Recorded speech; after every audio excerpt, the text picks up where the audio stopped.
Hello and assalamu alaikum and welcome viewers to another episode of LALJI'S podcast. We are on episode number 3 now. Before we start the podcast, I just want to say to all the viewers watching, me and Misam both as the co-hosts, we both thank you very much for tuning into our podcast previously that we had our last 2 episodes with Yusuf, Misam Mehdi, and then the second episode we had Imran Datu and Hussein Reji, and no lie, we received so much feedback. I've received so much private messages. Misam can also relate as well. 100%. People calling me and telling me, this is a good new initiative that we've started, and appreciating the that we're giving an audience a platform as well to comment and give their views and share their ideas, and give them a chance to say what they want to say to people that they've probably never met, and they're who are their icons. So we just want to say thank you for tuning into our previous podcast, and inshallah today we have another one for you coming.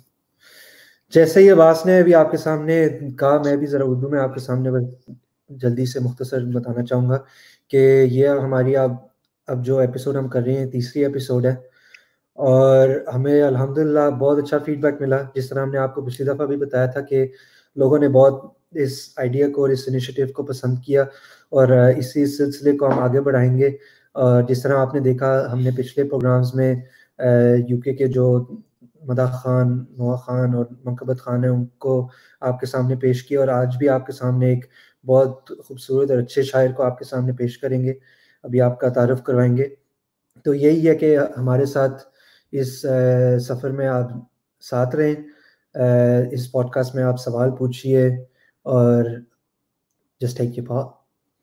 Yeah, and guys, look, we've got an esteemed guest today, like someone that I like, one of my icons in terms of in the world of poetry. So whatever comments that you have, whatever you want to share, any feedback, please put it in the comments. We'll also share the comments as well on the screen as well, so everyone else can see. But yeah, moving on to today's podcast. Anyway, this person doesn't need any sort of introduction, but for me personally, this person, he's well known for his poetry. Yeah. But after meeting him, which we'll discuss as well, because we have met, he's someone that's very new in his ideas, very thought-provoking. Indeed. He comes up with new initiatives. To me, he's a content maker. He's someone that has those new ideas, those new thoughts to come up with something original, and that's how his poetry is so. And it's a kind of poetry that moves forward with the time and generation and everything that's going on around the world, not just related to obviously the history and Islamic history and everything to do with that. As I said, and we might as well introduce and present our guest today, Brother Nouri Sardar. Assalamu alaikum. How you doing, bro? Alaikum. How you guys doing? Thank you for having me.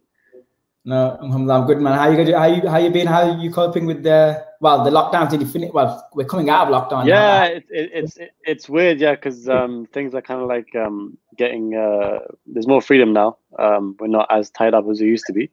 So it's not like I'm at home 24/7. But at the same time, I think it's just about being cautious. So I am back to work, but just trying to social distance where I can, take precautions. I think the minute Sayyid Sistani himself was like, you need to listen to medical doctor's advice, I think that's when I knew this is quite serious. So I try to take precautions where I can. Alhamdulillah, Allah protect us. Obviously, we know people that have lost their loved ones to this.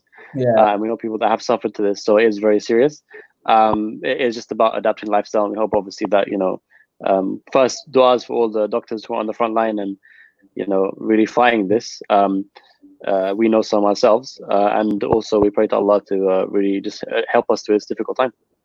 Inshallah. And for sure, before we start, because I've got so much stuff to ask you, and we've got loads of things to go through already that have been probably messaged. So I'm going to say, whoever, our thoughts are with anyone that's, going through this difficult time, and 100%. With people's families who are, have been put in this illness. May Allah, inshallah, give them a quick and speedy recovery. I want to just mention my uncle's name, Mustafa Jafar. May Allah subhanahu wa ta'ala give him a speedy recovery, and everyone else who's got any other illnesses as well as COVID, inshallah. But Nouri, my good friend, basically, I haven't had this discussion with you, because we met at different times of our lives, but I want you to take me to the beginning, basically. So a bit about yourself and your background, maybe your family and where you were born and stuff like that. And how did you come into that sort of journey of poetry? How did it start? Where did it sort of start? And how, and to where you are today, where did that escalate from? So, Bismillah ar-Rahman ar-Rahim. Grew up, born and raised in London, third generation Pakistani. So my grandparents moved to the UK. My dad came here when he was 4, and my mom was actually born here. So they pretty much grew up, born and bred here in the UK. And as a result, there's this kind of, you know, I am Pakistani, but I'm also very British. We spoke English at home, but you know, my mom would always cook Pakistani food, kind of thing. So I'm not as entrenched in the Pakistani culture as you know, so many Pakistanis are. Many who came here even before us, but kind of kept their culture. But I think my circumstance was quite specific because my parents grew up, you know, not really speaking Urdu at all. So I'm kind of caught in that, you know, very strange place where it's like I'm Pakistani, but my Urdu isn't great, and I'm not too touched with the culture. You know, you get a lot of people like coming like, oh, you know, how can you be Pakistani and not speak Urdu? How dare you? You know, not speak Urdu. And it's like, well, you know, you're judging me based on your life and your context. You know, I have my own life, my own context, my own experiences. You know, you can't judge that based on, you know, your own circumstances. You know, I wish I did learn Urdu. There's amazing poetry in Urdu, and I wish I can get back into it. You know, I still understand bits and pieces of it, but you know, I'm not as in touch with that kind of side of myself as I'd like to. But you know what? Like every aspect of ourselves, I feel like is a blessing. You know, we're so lucky to be Pakistani or Khoja. At the same time, we're so lucky to be in the UK and know English, right? We're so lucky to be from Birmingham or from London. All these aspects of us really help us, you know, when we're growing up. So that was kind of like my background. And I grew up with Sunni Islam. I converted to Shia Islam at about age 15. One of my best friends, you know, long story short, one of my best friends was Shia. And as I became religious, I started going to the Islamic Center of England in London, going to Dua Kumail, even going to Muharram programs, and just feeling like there was a big, it was filling a big vacuum that I had, you know, this love of the Ahl Bayt and their du'as. And there was so much, it was a very rich tradition. There was so much there that spoke to me. So, you know, I converted to Shia Islam. And then thereafter, I really wanted a way to express my love for the Ahl Bayt. You know, I feel like each and every single one of us expresses our love for the Ahl Bayt in a very different means. Some of us, for example, at the bare minimum, you know, we express our love for the Ahl Bayt through matam, or through majalis, or through crying, or through cooking at the majlis, or through donating to majalis, for example, or through ziyarah, you know, or through art or whatever. So all of us, you know, really have this desire to serve and express our love for the Ahl Bayt. And I was trying to find that avenue for myself. I was never into poetry per se growing up, but after I became Shia, I used to love hearing these Iraqi nohas, latmiyas about Ahl Bayt alayhim salam, and I really wanted to write in the same way, but my Arabic was horrible, and so I thought to myself, let me start writing in English first, you know, because that's the language that I can use, and then when I eventually pick up Arabic properly, I'll move to Arabic. I started with English, and we used to have this forum called CYC Online, which was Crick World Youth Club. Sorry, it was a forum for like basically based around Northwest Shia Muslims, but like everyone. There were so many people that you know were on there at the time, and I used to share my poems on there, and it got really good feedback. So alhamdulillah, it kind of grew and grew and grew, and then from there, just you know, Tawfiq came and everything kind of like kicked off, alhamdulillah. So it was that's kind of like the basic origin story. Yep. MashaAllah, that's very, very nice. I mean, coming back to what you said, and I'm gonna, as soon as you've answered, I'm gonna ask you another question. You already mentioned the fact that you used to listen to Iraqi stuff, and part of your journey. Do you think you have any specific person or poet that has inspired you back then when you started doing your poetry? Was there anyone in specific that inspired you, or is there somebody that you still try to follow in your poetry? Yeah, I think, I mean, in terms of who I try to follow my poetry, that's been changing ever since the first day, right? So it changes every so often. So back then, you know, and still today, to be honest with you, hearing, I'm sure everyone knows Mullah Basim Karbulai, his recitation, you know, I live and die on his latmiyas. I have over 1,000 latmiyas on my phone. I've witnessed this, by the way, like every day. Sorry? Say that again? I said I've witnessed this every day on Ziyara. So I know.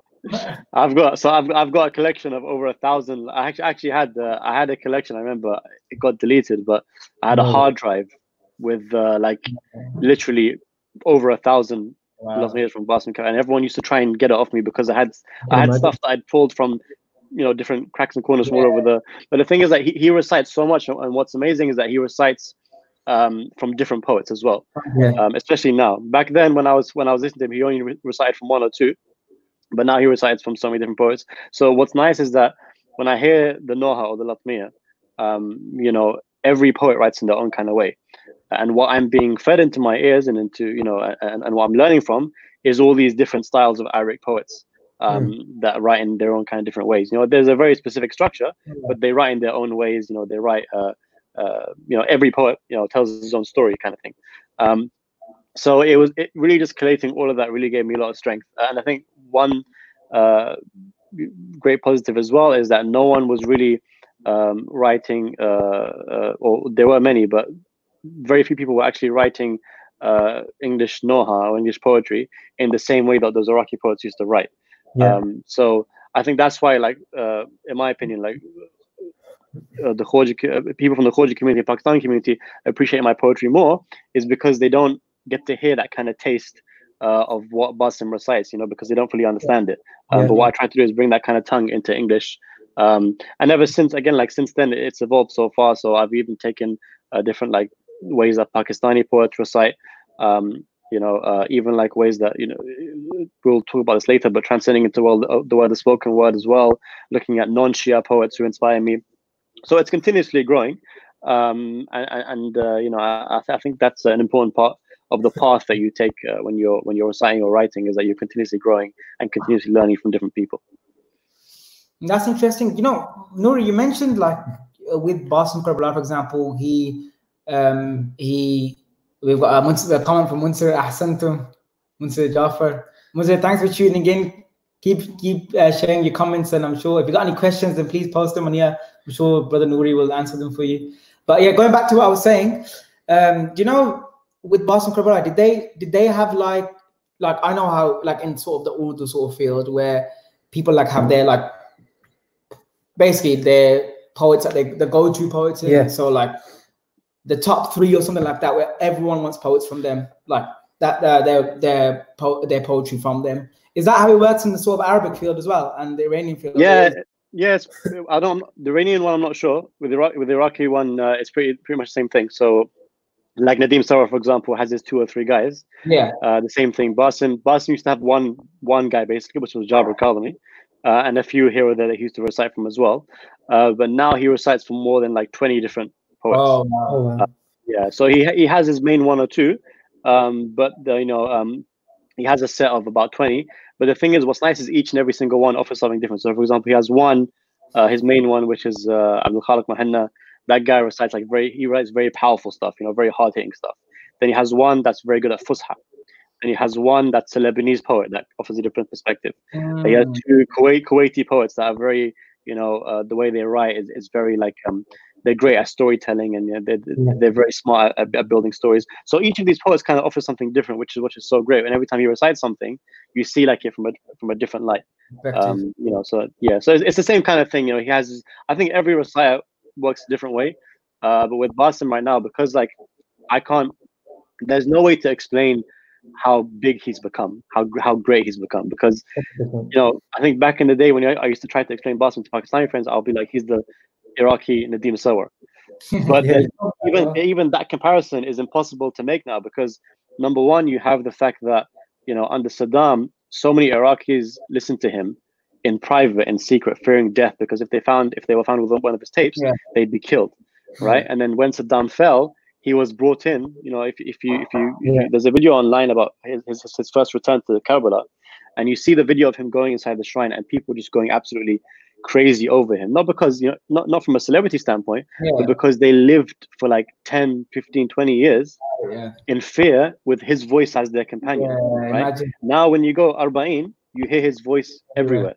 You know, Yeah. there's mosques all over the world. You know, any milad, any wafat, any shahada, whatever the occasion is, you hear his voice being recited. Yeah. So it's impossible to say he's the Iraqi Nadim Sawar, because he's so much bigger than that. He's so much more iconic, legendary. He has so much more of a legendary status. I don't mean that in terms of him as a person, but what he's accomplished and and in terms of his voice specifically and what he's done. And the thing is, as well, is that he's always been someone that continuously tries to give it 110% and continuously tries to improve and evolve. You know, there's one guy the one poet that said about him when he recites, he goes, when he recites, he reminds me of a mother giving birth when he recites, because that's how much effort he's putting in when he's up there. Yeah. You know, and I think there's many lessons in that for all of us as well, to like give it 110% with whatever we're doing. As well. So there's a lot more I can say about that, but that's definitely you know, I think it's important to have that context. No, carry on. I was gonna say, you know what, this I can relate this to someone like in the Urdu sort of field as well. Like again, in terms of stature and status and stuff, I'm not sure who's bigger and whatnot, but I know Basim's probably the biggest in the Shia sort of world anyway. But I was saying that, you know, for example, we have some, you definitely had him, Zamir Samir, they call him like the king of like Mankabat, Mankabat, basically. You know how like you can say that Basim is the king of Latmiya, basically, pretty much, But the reason why they call him that is not because it's not just his voice, because everyone can have a good voice. That's not a thing. Everyone's got different voices. Everyone has a voice, but it's the way the crowd control, the way they're portraying the voice to sort of capture something. You know what I mean? That, like you said, it sounds like they compare it to giving birth, because the way his own style, do you know what I mean? And the same how much effort he puts in, and that's what I'm saying. I think a lot of and one thing I've noticed is that, do you feel like sometimes, and this is my question to you, that you've given your piece of poetry to someone, but they haven't given it justice with the way they performed it? Is that a common all the time? All the time. The thing is, I think with English it's really hard, because with Urdu or Arabic you can write it and it's very easy to pick it up and recite it, right? But English is hard because the way we do English these days, and the way we've been doing it from the beginning, is that English is written to an Urdu tune or Arabic tune, or written on the same kind of structure. So it's really hard to kind of, you know what I mean? So I think, you know, there's been plenty of times where reciters have taken it out of the park, but sometimes, for example, the poetry hasn't quite fit into the tune as it needs to be. There's been other times where the reciter hasn't really, you know, has put a tune to it, but it doesn't really translate well. And it's hard to kind of be on top of that, because ultimately the only way to really, in my opinion, for a poet to really get his poem recited how he wants it, is for him to recite himself, which is why, you know, a lot of those Pakistani reciters that write themselves, they, you know, like, for example, Shaheed, sorry, I forgot his name, Sibta Jafar, for example, you know, Sibta Jafar, like, the fact that when he writes and recites himself, you feel it, because because the translation from poetry to the translation from poetry to recitation is perfect. Or, for example, even Ammar Najid, for example, you know, the translation from poetry to recitation is perfect, which I think is very important. Like, I will say that whenever I write anything, I always, pretty much 95% of what I've written is always written to a tune that I've heard. Okay. I don't, for example, intend for that poem to be recited to that tune, but that's how I've written it. And every time I recite it, I always imagine Basim himself reciting it, and in terms of the effort that he's putting in and the way he recites it. You know, think about those videos that you see of him in Iraq and in Basra, you know, with the people on the t-shirts and stuff like that. Like, I always imagine writing to a Latmiya being recited like that. That's how that's my process. So, you know, when that's not achieved, and it won't be achieved by anyone, it is, you know, I guess you could call it, you know, not being done justice to. But I think ultimately, if the reciter has put as much effort as they can into it, that's the most important thing, right? And again, like, you can, one thing I've realized is you can put so much effort into a poem, and Allah won't take it anywhere. And then you can put very little effort into a poem, and Allah takes it very far. So another thing to remember is that, you know, it's Allah kind of that takes it where He wants it to go. Yeah. No, that's very nice. One thing that I'd like to go back on is when you were just speaking earlier on just now, you said that Basim has various kind of poets, some that write very powerful poetry, some that write more towards Masaib, some that write a storytelling. Do you think you would put yourself under one of those categories yourself, or you as a poet yourself have a kind of a preference what style of poetry you like to write? So I definitely try to diversify as much as I can. I think, you know, to an extent, every poet always has their signature on it. Even if their name is not on it specifically, their signature is on it in terms of the way it's written. Yeah. You know, sometimes, for example, you know, you can hear, for example, Ali Fawad gets up and recites something, you know, for example, okay, that's Nouri's poem. Yeah. Or for example, you know, another recite gets up, you know, that's that person's poem without him even saying the name, right? Because everyone writes in their certain way anyway. Me personally, I try to diversify as much as possible. And again, like I'm in a very blessed position because having, for example, Basim as an inspiration and listening to him all the time, I get all these kind of like different styles of poetry being fed to me, and then I can kind of, you know, translate the way they're writing into English as well. So I think it is definitely very diverse and continuously evolving as well, which I think is important to remember too. Yeah, no, that you know, it's interesting you mentioned that because, like, for example, he talked about style, yeah, you talked about style. But when I think about Nouri, yeah, and we have something, yeah, in Urdu, we call like the Char Misre, which is 4 lines, obviously, yeah. Like I call it like the 4-liner, like the king of 4 lines, the king of like 4 literally, even the 2 liners at times. Like your whole pieces of poetry, like undoubtedly amazing as well. Yeah. Like, I've read some of it, like stuff live, like in Canada when I was there from Muharram, even in UK. But like your 4-liners, bro, yeah, to me are the ones that like hit so hard. It's like, it's true. You read the first line and you read, sometimes it's 2 lines, second line, and then when you read that 4th line, sometimes you think for a second, you do, 100% true. Did he just do that? Like, really? The thing is, you know what's interesting? Even with those, for example, that's more of a Pakistani thing, right? Yeah. But like I actually got the idea from those Kuwaiti poets that write for Basim, because what they were doing when they were on Twitter is they used to do like couplets for every milad. They still do every milad, every wafat. So I kind of picked up that idea and started doing it in English. But then what I started to do was kind of lean a bit more toward the Pakistani style of doing it as well. And those are crazy hard to write. Like they sometimes take me. Sorry? No, yeah, sorry to cut you off, but I was gonna say, like, I can imagine, like, in Urdu and like Arabic, these languages like are like the best for poetry, right? Like in terms of the where like vocabulary they can use. There's so much options, but to do that in English, that must be really hard, you know. No, it's horrible. Like the thing is, like, the first step is the idea for it, right? So what I always try to do is think about, okay, what can I write that I haven't done before, that no one has even, you know, that hasn't really been, I haven't seen around before. It's unique and original, right? A perspective that hasn't been shown before. Yeah. That's what I try to think as well. So just finding that in itself, like, can take sometimes days in the back of my mind, just kind of like there, trying to think about it. And then even when you do find it, let's say, for example, even if you got the perfect line to end it with, but the word at the end doesn't rhyme with anything. Yeah. You know? It's really annoying in English. Like, for example, Abbas. Let's say you want the last word to be Abbas. It's very hard to find words that rhyme with Abbas, you know? Yeah. Generally with English, you know, and even then, like, sometimes you find the perfect one, but you're like, I've used this rhyme 20,000 times. Hussein and Pain, it's been used 1 billion times, right? So I have to avoid that, for example. So that's always a challenge as well. So writing couplets, I would say, is probably much harder than writing a full poem, 100%.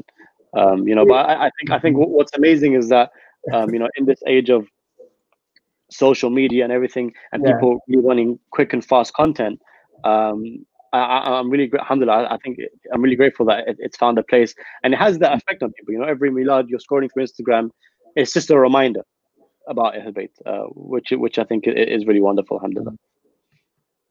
No, that was very nice. And we've got a question here by Muntazir Jafar, and Muntazir Jafar is asking, I find the hardest part of a poem to be the ending. Have you got any tips on how you would close off a poem? Appreciate it would be different between styles, but any general tips? Yeah, so the best tip I can give you is actually from Jabir Kazmi. He says, when you're writing a poem, it needs to continuously escalate. So the first thing is, when you say, let's say you're going to sit down to write a poem, you say, the first thing you do is decide your topic. And you have to make sure, this is how I write anyway, is that the whole poem stays within the topic. So for example, let's say this poem is about Bibi Zainab saying goodbye to Ali Asghar, for example. That's specifically about that. What I would do is, let's say, for example, the verses are 6 or 7 verses, is you escalate the story. You keep escalating, and then, for example, it concludes. For example, it might end either with Asghar passing away, or with Imam Hussein, for example, reacting to Asghar, or with Zainab reacting to Asghar, or, for example, something to do with Imam Mahdi, for example, to conclude it. So I would say, think of the poem as a continuous escalation. You know, the verses are getting harder and harder and harder to hear, or, for example, more and more powerful, and then your conclusion kind of wraps up the whole story. That's what I would recommend. Mansoor, look, man, you've got some amazing tips there from one of the best, man. So yeah, I know Mansoor as well. He you know, he's been doing spoken word and stuff like that as well. So I know that he's really been on the grind as well. So yeah, he's been doing good, mashallah. Yeah, mashallah. Nouri, I wanted to ask you, escalating from this question. You know, I know I don't know how it works with poetry, but there are like styles of poetry with set sort of syllables and weight, for example. Is that something that you follow yourself? Do you have, because I know you said that you mentioned you follow like the same sort of syllables or whatever as the Iraqi sort of Nouris? Yeah, so with how does that work? my poetry, it's something I've kind of just created myself. And I think this is why you get people that are like, you know, Nouri Sardar is not a real poet, because what I've kind of done isn't English poetry per se. You know, it's more just like taking the Iraqi or the Pakistani structure and kind of like adapting English to it. But ultimately, that's, you know, I'm doing what I enjoy, and you know that's what kind of like interests me. So that's the most important thing. But I think what I try to do, you know, when you look at Iraqi poetry, it's very similar to Pakistani Urdu poetry and even Farsi poetry, in that there's generally 2 or 3 specific styles. The main one is like that standard 11 syllable line, set of 4 to 6 verses, and there's another one where it's like 14 syllables broken into 2, 7 kind of thing. You know, I think Urdu and Iraqi are very, very similar. The only thing that kind of makes it different is the chorus. So the chorus itself is what kind of breaks it apart. But yeah, so generally if I'm writing a qasida specifically, a latmiya, which most of my poetry is, it would be specifically written like that. If it's a couplet, most of the time I try my best to stay within you know, the syllables. But recently, past year or so, I've been like letting it go a bit. You know, not being so specific about it, because I feel like sometimes I need to think about flow, making flow more important than specific syllables. So I used to be very, very crazy about syllables, like it has to be 8 or it has to be 14. But now I'm a bit more relaxed. Even when writing poetry, sometimes specifically with couplets, I think, okay, how does it sound if you read it? So, for example, there's times where it's perfectly 8 syllables per line, but I know if I add the word in this line, it will sound better when you read it to yourself. So that's something that I do. And then sometimes I just don't put any syllables at all. There's a few poems that I have, specifically spoken word stuff, where I just don't make it about syllables at all, and more about flow and rhyme and stuff like that. Or at least I try to. No, that's interesting as well. And we've got another comment from Brother Raza Jeffrey. Brother Nouri, can you talk about what Ashura and Karbala this year will look like? I'm hearing that it's already been announced that foreigners will not be given visa to Iraq. Very controversial. You know what? I know that if there's any person to ask, it's definitely Nouri, because how long have you been going? How long have you been going for now? So Arba'in, it's been 10 Arba'ins in a row. And Muharram, it's been about 5, I think. 5 in a row. Yeah. Have you got any like, yeah. Huh? Have you got any intel about this information? So from what I've heard, basically, again, like nothing's confirmed. And the thing is, it's just a crazy time and no one knows for sure. Karbala right now is on lockdown. From what I've heard, basically, most likely what's going to happen for Arba'in, Muharram is probably a complete... Muharram is most likely going to be locals only anyway, if not just people in Karbala only specifically. And then Arba'in, from what I've heard, will most likely be either locals only or specific to certain nationalities. So it'll be like Hajj basically is what they're planning. But again, like nothing's confirmed. But the way it's looking, it looks like it's not going to be. There's not going to be any ziyarah. Plus, even I don't know how they'll accommodate. Like if they're saying in the UK, I'm just saying what we've been guided, that if 30 people per place of worship, I don't know how they'll monitor that.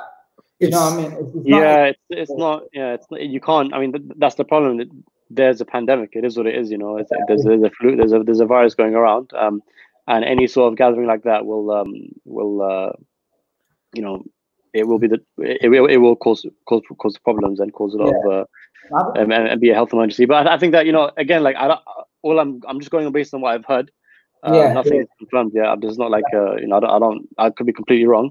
But even like if you forget what you've heard and what people you've spoken to, even if you think about it objectively, it's probably not going to happen. And it's heartbreaking for all of us. But I think as heartbreaking as it is, it's one of those ones where it's not like, for example, everyone's going and your visa didn't come through in time, or for example, you know, I think it's just an act of God, and you know, if Allah doesn't want us to go this year, then alhamdulillah, you know, it is what it is.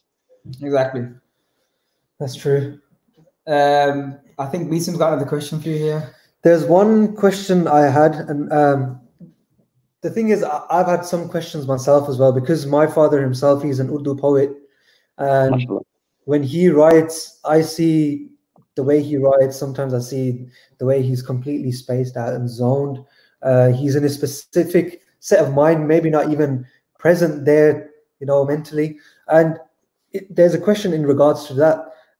When you write, do you need to be like in a set frame of mind, in a set mood, or are you the kind of person that can just pick up pen and paper and just start writing on anything? So what will need to happen is that I just need to intend to sit down and write. It's like, for example, when you intend to work, you sit down on your computer, you open your computer and you intend to work. So that needs to happen. But what will happen is, in terms of when I start actually writing words, it might take a while before that kind of comes to me, if that makes sense. So it's like a muscle, you know. You just have to. It's like a muscle, but also you're kind of like searching for ideas. You're searching for the story, right? So that takes a lot of time. So there are times where, for example, someone needs a poem, for example, or for example, there's a wafat coming up and I have to write something. Or for example, I'm going to recite next week. For example, I've got to write a poem, and I know, for example, I have to sit down and write a poem.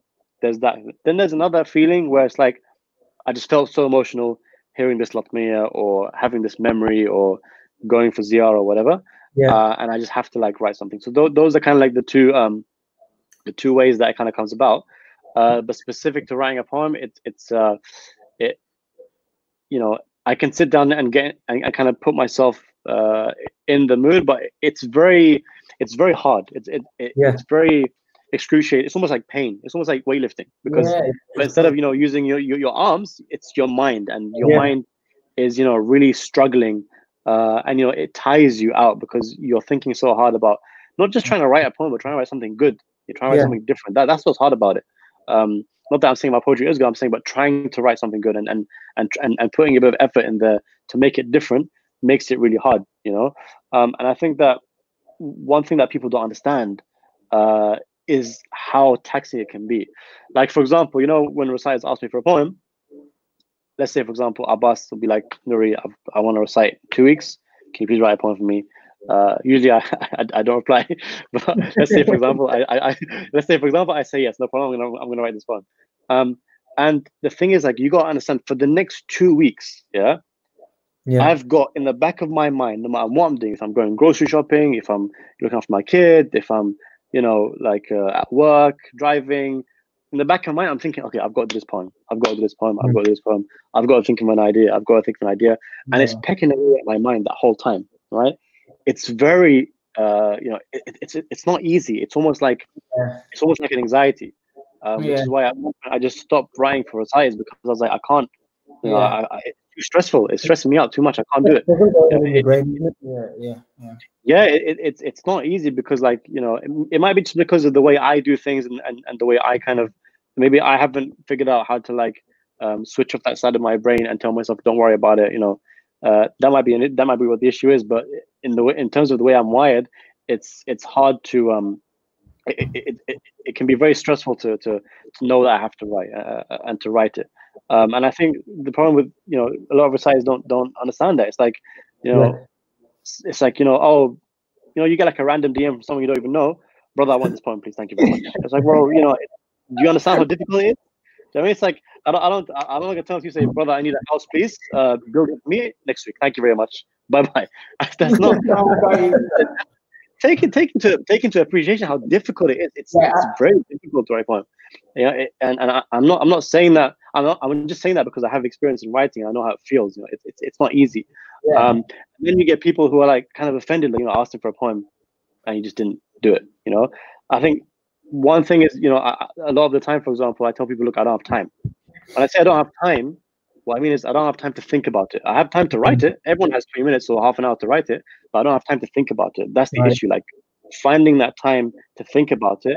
Or, for example, even if you have time, you know, there's times where, for example, I work really hard, and I take, like, you know, weeks off sometimes just to like kind of reboot and relax. And, you know, sometimes during those time, you know, you don't want that stress on you as well. So, for example, when I say I don't have time for it, it might be from that perspective as well. And I think that, you know, there is a fine line in understanding as well that you have a duty to serve Ahl Bayt as well, right? So it's not like, you know, I don't have time, leave me alone, I'm not bothered. There is a sense of I have a duty to serve Ahl Bayt because Allah has given me a gift. But at the same time, if that duty is, or not the duty specifically, but if it will be detrimental to me and my mental health, you know, and my day-to-day, or, for example, I do not have capacity for it, I have to be honest with myself with what I can and can't do. You know, for example, doing majalis, for example, is a duty to Ahl Bayt. We don't do it 365 days a year because we have jobs and lives, right? So I think understanding it from that context is and I'm sure your dad will agree, you know, it can be very difficult to write that stuff. You told me the story once that, like, and I'm sure you can relate. Basically, I've seen, because sometimes I've stayed over at Muslim's house, and like he's told me that, like, he's seen his dad like start writing something like at Maghrib, and it's Fajr or something, and Muslims like asked him at Fajr time, like, how many have you written, or did you finish?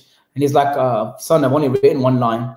Do you know what I mean? Like, you know, spend all the rest of that time thinking. You know? Yeah, it's you know what, that's one thing I wanted to ask as well. Sometimes what happens is my dad comes into my room and he writes and he leaves his notebook there, and then sometimes I just go through the pages and he has a lot of I would say brainstorm lines or lines that he comes back to. Like, I remember he was writing down he wrote Kalam for me, and I was writing it down in Roman, and I could see the paper and there was something else written, and he's like, oh, I wrote this 1 month ago, I couldn't even find where it is. So, you know, he started another Kalam.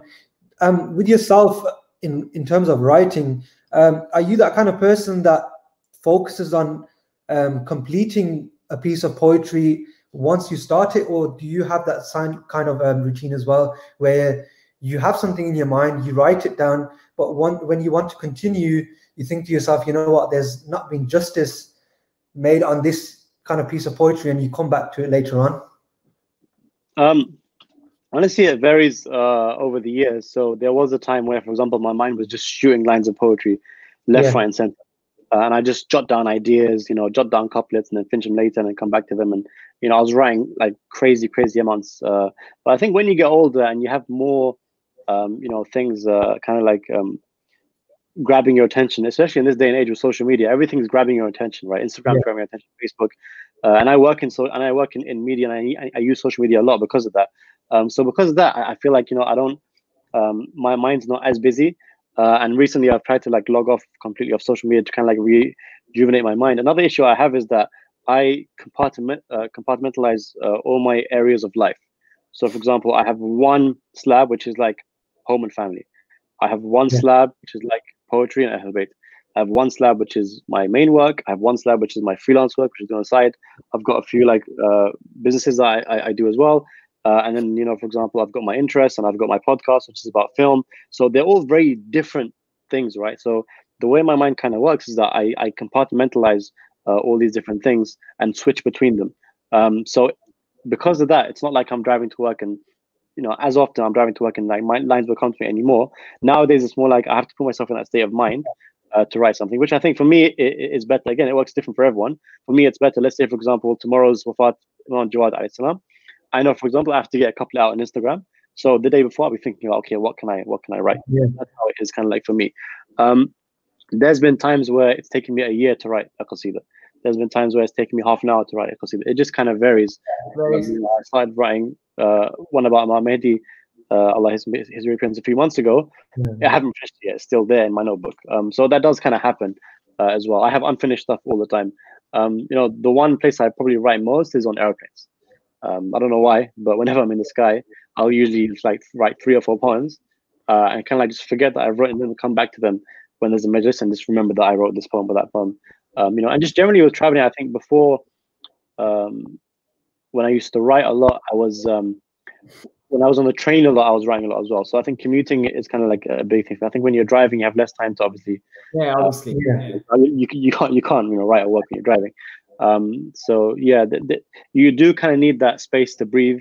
And the problem is that in my space to breathe, I have multiple things still grabbing my attention. So it's not like, for example, I can switch off and then all I'm thinking about is poetry. When I switch off, I still have 4 or 5 different things that are trying to grab my attention as well. So it's kind of like switching between each of those things. When you're talking about poetry, yeah, and after seeing what you both have said about poetry, your dad and yourself, it kind of relates to, I can relate to the same thing with composing, because like literally like when you talk about like I feel like, and I mentioned this in the last podcast as well, and it can be quite controversial, but I feel like in the Shia world, in the Shia community, and maybe even the Muslim community, not everywhere, but I feel like especially in the Shia community, I think there are things like poetry and composition and those sort of creative things are very like underlooked and underrated. They don't understand.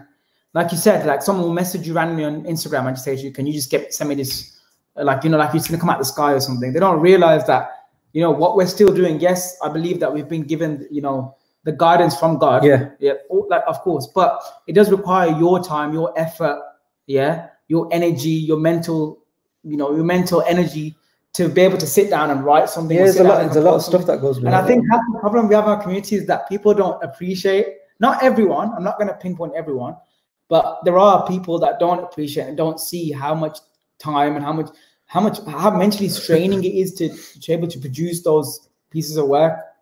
No, 100%. And even like in terms of like reciting, like the thing is, I've realized I'm always going to be stuck in this box. Look, I'll tell you why. Because not only am I a poet, which isn't if you look at the Shia community specifically, and kind of like the people that are on the front lines per se in majalis and generally in events, I'm not a speaker, I'm not a reciter, I'm not a Quran reciter. I'm not like someone who's coming to speak for a charity or someone who's speaking for a certain initiative. I'm a poet. Not only am I a poet, I'm an English poet. Not only am I an English poet, but English poet doesn't recite. I just do spoken word. So you're already stuck in that very rigid box. And unfortunately, I've realized some communities, some people will appreciate it, some won't. That's just how it's always going to be.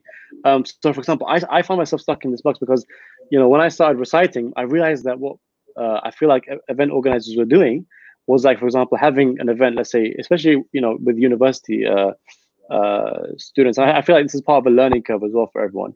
It's like we're doing an event, we about a certain topic. Let's just grab a poet and throw him in there, and that will add kind of like a bit of salt to the event, And unfortunately, like it is that kind of afterthought. I'm not saying that it's not an honor; it's an honor and a privilege to recite wherever. I don't care where it is, right? But the thing is, like, if you're gonna construct an event, I feel like it should be constructed from the perspective of what do we need in this event? Is poetry needed? You know what I mean? And I feel like unfortunately, I have found myself in many situations where I might be in a certain area of the world, and the youth are trying to get me for an event, but the elders are saying, "What's the point? It's just just poetry." And the thing is, that will always be the case because poetry is a very odd space to be in. And then there's the even greater circle, which is like, for example, the kind of like area of poets when it comes to Iraqi poets. I can't speak for Pakistani poets. I can speak more for Iraqi poets because that's kind of like the circle that I'm in. There's a circle of Iraqi poets who I look up to and I appreciate. And then like when I'm introduced to them and they say, oh, he writes poetry in English. Like, oh, okay, that's very nice. they don't get it. They don't understand it because they think, okay, English, what is that? You know, that's poetry is Yeah. not going to be good. It's not good enough. It's just an afterthought, you know. So because of all those things, in a way, you know, there is a kind of space that English poetry for Ahl Bayt exists in, which is an afterthought, unfortunately. But at the same time, I feel like it's a beautiful space to be in, because when people do appreciate it, when people do appreciate that space, they really, really do appreciate it and see the value in it. And you know, it means that that space is very special, because it's not like, you know, it's not as, you know, I don't want to say it's as needed.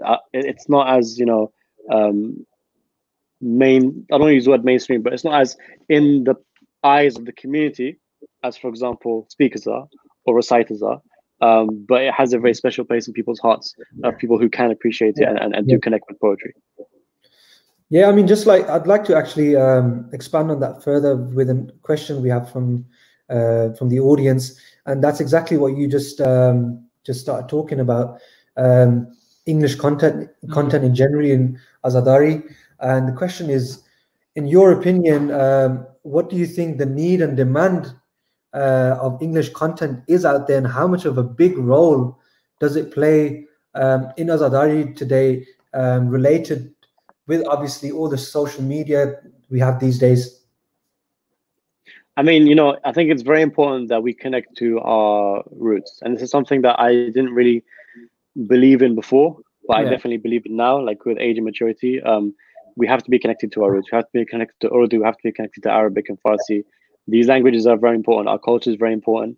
You know, where we come from, and understanding that history is very important. You know, nothing will ever be, you know, going to a majlis and hearing, for example,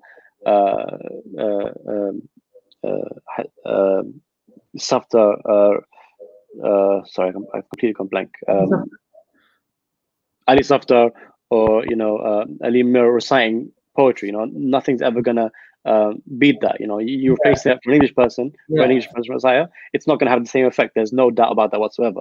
But I think one thing we also have to understand is that whether we like it or not, people are being turned away from religion because they don't understand religion.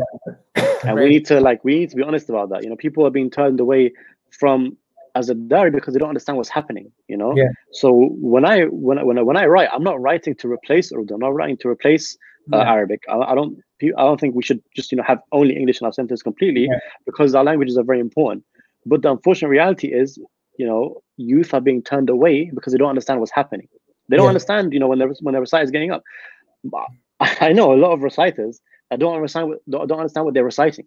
They don't understand what they're reciting. They're reciting in Urdu and they don't understand what. And I'll be honest, I don't understand half of this, but I'm reciting it because, you know, it's Urdu. Of course, we have to recite it. You know, but they don't understand what they're saying. So what's the point? You know. And I think, you know, that's just like so important. And again, like, you know, I spoke about being in like that kind of weird space. With that, I found myself in a weird space with English Nohas as well, because it's like, you know, even at Majalis, people want Arabic. You know, when for example, I'm involved in Majalis, people want Arabic, but at the same time, they don't understand what's being said. So it's like, you know, why do you want it? You want it if you don't understand it. What's the point? You know, and you know, again, like there are plenty of benefits to it as well, because you do connect more to your roots. You do learn more from the tongue. Even me, for example, my Arabic has improved so much from listening to Arabic poetry and Arabic Nohas, but at the same time, like we need to make sure that there is a connection between people who are attending and the message that's being given.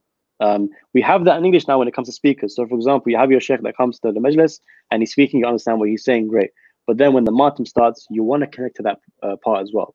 Or even if it's not matam, even if it's just poetry, you want to connect to Azadari in the language you can understand. So I think it's very, very important. I don't think you should replace it, but it should definitely be invested in and kind of like evolve. I 100%. I couldn't answer it better than you. I think I completely look. I'll be honest with you. I've had situations where people have come up to me and said to me, like, "Why are you even doing stuff in Urdu?" Like I've had English poets say that to me.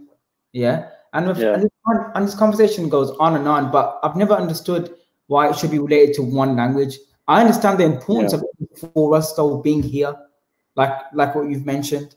Like being someone that has recited mostly everything in Urdu, I still do understand, and I still want to push in the Urdu community that people who are born here and do Urdu should still try and do stuff in English, because like you said, there are our own people, our own young brothers, youngsters as well, people in our own families that are not interested at all. Like, let's be honest, like we're going away rather than coming closer, even though we're related or whatever.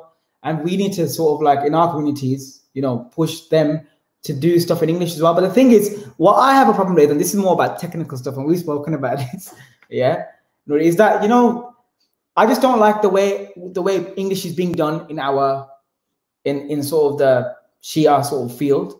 And I've heard I've heard like our Sunni brothers as well do stuff in English as well. But I'm not a big fan of it in terms of what it sounds like. I think that we need to, like, in terms of the way it's being composed and the production, the arrangement, the musical arrangement of it. I think it's because it needs to, because we've taken, like you said with poetry, you've taken your inspiration from the sort of Iraqi sort of culture and stuff like that, which is fine with poetry. But it's evolved ever since then, right? It's expanded ever since then. Yeah, but we're still, like, I think people that are doing it in the English, not everyone. It's mostly the people that are more involved in the Urdu stuff. They're sort of like bringing the tunes from sort of the Urdu Nohas, and also in Arabic as well. I've seen people do in Arabic, the Urdu. But I feel like we need to sort of like now fit in with the sort of Western sort of style. It needs to be fully Western. Yeah, so it has to be really Western. If you have an English kind of poetry, you need to make sure that the style of the composition, the way it sounds, sounds towards that way as well. And I think because the audience that's not really attracted to the Urdu content, it doesn't necessarily have to be the fact that they don't understand the poetry or they don't like Urdu poetry. It could be just the fact that they don't like the style of the recitation. So if somebody out there is looking for English content, I think they want that full kind of the way it's presented. It needs to kind of, I mean, it's like everything. When you have a piece of poetry, you want to make sure that the composition reflects the poetry in that sense. So if you're delivering something in English, it needs to equally stand out the way the poetry is standing out that way as well. And even non-Muslims, sorry, Nouri, but before you start, even non-Muslims, like I did one track, which, like, I don't know how he managed to do it, but I wrote it like when I was in college, a message from Skinner to Abbas, and now listening to it right now. To be fair, half of it didn't even make sense, but anyways, but I'm just playing in it, But like, I tried to write something, but in terms of, for me, I'm not a poet. I don't class myself as a poet at all. I'm sort of a composer, you know, vocalist. That's what I call myself. If that. And the chorus, I followed the sort of Western style. I went for the Western sort of style of chorus. And I remember, like, people at university had heard it, kind of share it on my Facebook or whatnot. And they all said to me, "You lost me on the verse," because the verse was like 5 lines, you know what I mean? Like, because I followed the Urdu way of doing things, you know what I mean? But I got their attention on the chorus, and because that was a catchy chorus, the tune was, and like, people ask me, who is Sakina, who is Abbas, and I explained to them. But, you know, I wanted to know what your take is on that, like, in terms of, as a poet, do you feel like the same way, is that we need to sort of like go away from, or is it okay to sort of follow the traditional roots? Or so the thing is, I think this is something that, you know, I think a lot of reciters have been really trying to crack for a long time. You know, you've been doing it. You know, Ali Fadl, I think, is probably the one reciter who's really kind of like explored that boundary properly. You know, with Haya and Quraya Hussain, those 2 tracks, like, you know, they really set the standard for where things can kind of go and how things should be done. At the same time, like, I think there's a difference between listening to something that's recorded, for example, as a track on an album, and there's a difference between listening to something live and doing Martin to something. So there's all these different kind of like avenues. And then even though, like, right now when I sit down to write something, even though I know that technically it's not how it should be done, I still write a know-how to an Arabic tune, you know, because that's just how I'm comfortable with doing it.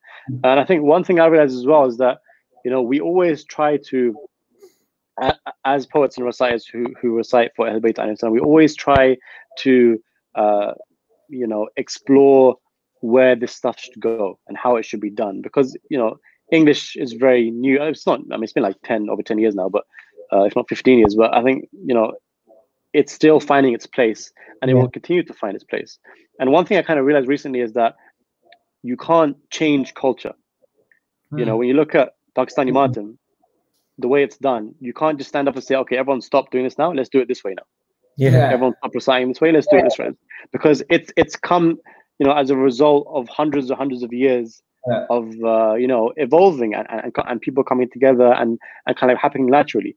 So all you can really do is just continue to offer different perspectives. Offer maybe, for example, a know-how that sounds that is more in line with the way an English hymn would be sung, for example, as opposed to an Arabic know-how. Offer these things forward. And even me, for example, when I do poetry, every so often I try to explore different avenues. Now, for example, I'm dabbling in spoken word poetry as opposed to reciting it. So, reciting poetry that's so rigid to wazn or Urdu Arabic structure. So you can continue to explore these avenues. And I think everything that you do, it's like an ocean. It will make a ripple in the ocean. But in terms of how far that ripple will go, Allah decides how far that ripple will go and what kind of change it will make, right? So, I can't stand up and say this is how things should be done. You can't do that either. No one can. But together, what we can do is help, offer our perspectives on the conversation. And in 100 years' time, in 200 years' time, English recitation, from what I'm saying, will look very different then to what it is today, right? But it's just something that we have to continuously try to work towards. And I think that there's a perspective where you can frustrate yourself with this conversation all day. I know a lot of reciters who frustrate themselves with this conversation. Why is this being done? What's the point? Why are we reciting it like this? It doesn't work. Me, I'm more of a kind of just keep pushing things out. Just keep pushing things out. It's fine. It's for Imam Hussein. Let's just keep doing it. Don't overthink it. Try a bit of different things here and there. But keep doing things for Imam Hussein, because the minute you stop, that's when you fail. If you don't try, if I would rather put effort in something and put it out than say, it can't be done and just stop, because I don't believe it's good enough per se. I don't think you can ever reach a stage where something is good enough. You just have to, as long as you're comfortable with the amount of work that you've put into it, and your sincerity, and you feel your sincerity is good enough, not good enough, but you feel your sincerity gives the track a right to exist, because in that kind of context, then I think it's worth doing personally. But again, everyone has their own kind of creative processes. Some people are very OCD when it comes to these things. Some people are very specific when it comes to things. So one person might just do one track his whole life and be like, I've done it. This is it. I'm done. I'm done now. Another person like Basim, for example, he recites probably like 200 poems a year. That's his process, and I think you just need to kind of like find your process and see what you can offer to the conversation. Yeah, I like to say the fact that you mentioned a great point. The fact that like you as a poet and me as a supposed composer or something, whatever you want to call me, we're having that conversation.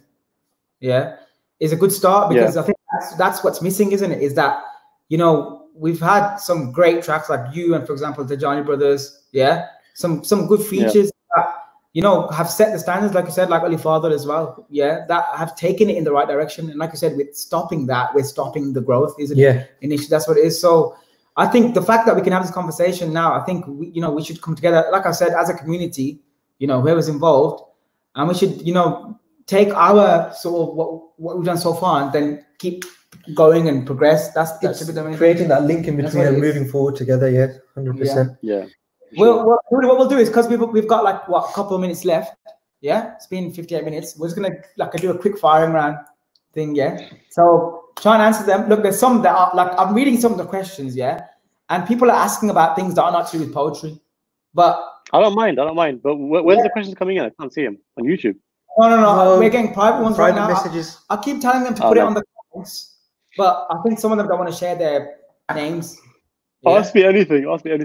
Okay, so I'm gonna go first for your one. Go for it. I've got one here from Anonymous. Yeah. But we'll do last couple of minutes. So quick. Yeah. How can we best commemorate? This might be hard to answer very quickly, but how can we best commemorate our Shura Arbaeen from our homes this year due to the pandemic situation? I'm afraid that because of the inability to attend masjid, the impact of Muharram and Arbaeen will be minimized, and many people will go about their days as normal. That's such a heartbreaking question.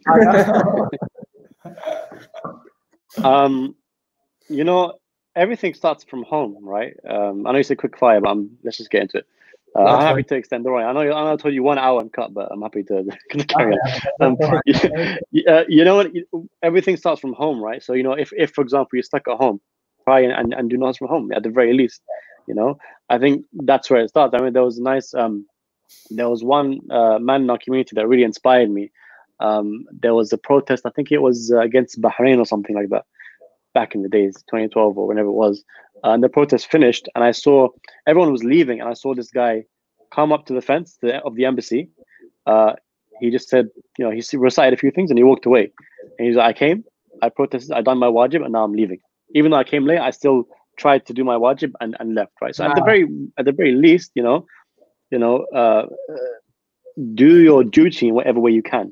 You know, if your hands are tied right now and you have to be at home, for example, doesn't mean, you know, you can't still commemorate Imam Hussein. You know, we're lucky that the reason I'm heartbroken that ziyarah is not really possible right now, but the reason I'm not going crazy is because, you know, at least we're allowed to go ziyarah.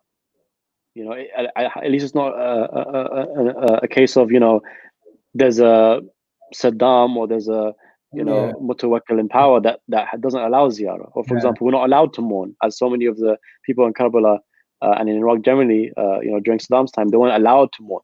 They weren't allowed to do azadari, or they were killed if they did. You know, so just, you know, have it from that perspective. You know, just thank Allah that we are given the opportunity, you know, to lament Imam Hussein, and we're allowed to. And then, you know, just start from home. I think don't overthink it. Start from home, and then, for example, depending on what the measures are, you know, when it comes, you know, if there, for example, there's a masira or a walk or, you know, an outdoor majlis or something, you know, attend that, and just do what you can. You know, just like was it Imam Rida alayhi salam, or who says, may Allah have mercy on those who you know, revive our affairs, who revive our remembrance. Just revive the remembrance of Ahlul Bayt, and you'll be good, inshallah. Very, very good. Nice one. I think there's another link. Pretty much, you've answered most of it already, but there's one. Obviously, somebody's asked to kind of expand into it, go into it. How the youth and the newer generation could follow your steps, despite what's going on in the world. How to revert back to religion, basically, with all these protests going on, not just because of the current situation, even in the past. Then looking at the riots, the pandemic going on. And, you know, even as a tip for somebody that's out there that's just started their journey, or is in their kind of in that journey to proceed further with this, how do you think they could follow your steps? What kind of tips there are with obviously everything that's going on these days? Steps in terms of like poetry, or? Yes, I think I'd like to go, specific in poetry, somebody that's into poetry. So kind of tips and advice you would give out there to somebody that's just starting poetry. Yeah, so in terms of the context of what's happening now, I think it's important to remember that poetry is basically the expression of emotions. You know, sha'r in Arabic, sha'r means emotions. That's what it means. So poetry is simply that, emotions on paper. That's the first way to kind of think about it. So there's no better time to express your emotions, because people are so emotional right now, you know. So there is that, and I think the most important thing, the most important piece of advice I would give, there's a few things I would say. One is emulate, but don't copy. So, for example, look to people that, you know, can help you on your journey of writing, but do not become like them, because the world doesn't need two Nouri Sardars, doesn't need two Abbas LALJI'S. It needs, you know, the more the merrier. You know, it needs everyone to be true to themselves, right? Secondly, be persistent and put effort into it. If you don't put effort into your poetry, it's not gonna go far. You know, the same way, you know, I'm sure you guys have all seen The Last Dance, Michael Jordan, you know, how much effort he put into basketball, you know, or even basketball, how much effort he puts in. Like that equation works. You put 110% in, you believe you're gonna win, you will.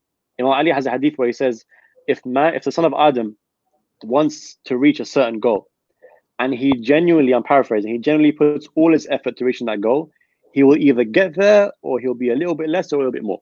So Imam Ali is saying, this hadith I heard from Sayyid Mahdi Madarisi, he says, if you really work towards something, you can get it. Or you just have to put the work in, and you have to believe it. So second thing is put the work in and put the effort in and really try. You know, if you put effort in, you will go far. Allah will give you tawfiq. And the third thing is be persistent. After this, you know, I've been writing for over 10 years now. And over the 10 years, I've seen so many people that come to me for advice, and after a few years, they just nowhere to be seen anymore because they gave up or they're not bothered anymore. Or for example, they find it too hard or whatever. I don't mean to put them down by saying they're not bothered, but poetry isn't hard, but be persistent, keep growing. The Ahl Bayt need poets who write about their remembrance. So, and the fourth thing is, before anything else, have a very, very sincere intention before anything. That's the most important thing. I think a lot of people, ask, how can I become big? How can I become famous? And even there's some people that say, Nouri's poetry isn't good, so why is it doing so well? It's because it comes down to sincerity. It's 100%. About sincerity. It's not about how good the poem is. The poem, I'm sure there's reciters that are better than Basim. I'm sure there are reciters that are better than Ali Safdar. But perhaps because they're not as sincere, Allah hasn't pushed them further. And at the same time, people that are in the limelight that aren't sincere, Allah can put them down straight away. 100%. So just attach your tawfiq to Allah only, and that's it. And leave it to God. I mean, that is something that we've actually spoken about in every podcast that we had, that it ultimately comes down to your intentions, your khulus, and obviously the effort that you put into it, which obviously does affect then what you produce at the end of the day. I think there's final couple of questions. We try to wrap them up quickly. There's one question that's more like to do with you, in sense of the question is, do you have a favorite topic or personality or imam or bibi or anything in particular that you like to write about? Good question. There's a few. I would say one quite close to my heart is Ali Akbar alayhi salam, because I think my first poem, my first latmiya was about Ali Akbar. And for some reason, there's something about his story that just it feels so nice to write about his vibe. I don't know what it is, but there's a certain energy to it that I really enjoy and brings like the best out of me. And I guess probably that's my own personal connection to him. Imam Ali alayhi salam, you ask any poet, and I'm sure Mason can ask you that as well. You just put the pen down, Ali, the bars just start coming, and you can't they flow. You talk about the couplets. There's no denying that if you go through my Instagram, the stuff about Imam Ali, they're just so powerful. And it's not because I've written it; it's because it's almost as if angels come down, take the pen off me, and write that stuff for me. Right. So Imam Ali just brings out the absolute power in me, and I would also say anything to do with Imam Hussain Abul Abbas as well. For sure, but those are three very specific things I would say. Okay. Nouri, what? I think we're going to end here. We conclude now. I just want to say, what amazing insight to to your journey, to your story, and plus the questions that have given us a bit. Like, I found out some new stuff about you as well. So I just want to say thank you so much 100%. For joining today. We really appreciate that you came and joined us on a late notice as well. So thank you for that. Guys, we're gonna wrap up here now. Missy, any last words from you? Not last word, but I think if Nouri, you don't mind, if you could just just a couplet or just a line, either something that you've written recently, something exclusive, or ideally, you being a poet, you must have been in instances where you've written something and you've been even amazed at yourself, thinking, "Whoa, what is this?" Something that you're really, really content with to know that you've written this. Anything that you could just before we wrap this up, I'll just grab something from. I think one of my favorite ones that came out, I think I wrote in Najaf a couplet. It was, "Before I thank Allah for the air that I breathe, I thank Him for the love of Amir al-Mu'mineen." That's one of my favorite. That was I wrote that in Najaf. I came to Najaf, I think, when I was in Ziyarah. So that was what a bombshell to end on. And Nouri, again, thank you, both of us, from a bottom of heart. Thank you so much, guys. I know a lot of the comments today have been on private messages. I do urge you, if you can, look, if you don't want to, give your names out and stuff like that, you can also make accounts with fake names on YouTube. So you can do that as well. So if you want, next, like, I urge you to comment on the actual YouTube video, so that I can display the comments for everyone else to see on this as well. But we appreciate all the comments and everyone for tuning in again. Thank you so much. We hope you enjoyed the third episode of LALJI'S podcast. And again, please do subscribe to the channel if you enjoyed the content. And we've actually got a plan, guys, before I end this, that we're actually going to move the content to a separate channel, which will be called LALJI'S Podcast. It'll be its own channel. So this channel, I'll be using it more for my own content, which is coming forward in Muharram and what we've got in the future. So we are going to be moving the podcast scene to another channel, but I'll keep you guys informed on the socials for all that. And once again, thank you for watching, and inshallah we'll see you on the next one. Assalamu alaikum wa rahmatullahi wa barakatuh.